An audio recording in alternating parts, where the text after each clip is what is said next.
You ask Tiger to solve. This deals with linear equations with one unknown. The final result is z equals 2. Let's solve it step by step. Simplify the expression. Expand the parentheses. Multiply the coefficients. Simplify the arithmetic.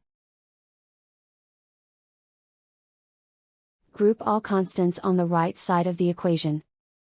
Subtract 18 from both sides. Simplify the arithmetic.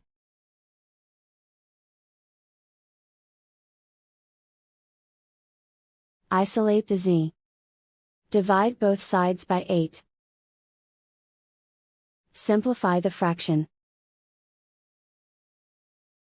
Find the greatest common factor of the numerator and denominator. Factor out and cancel the greatest common factor.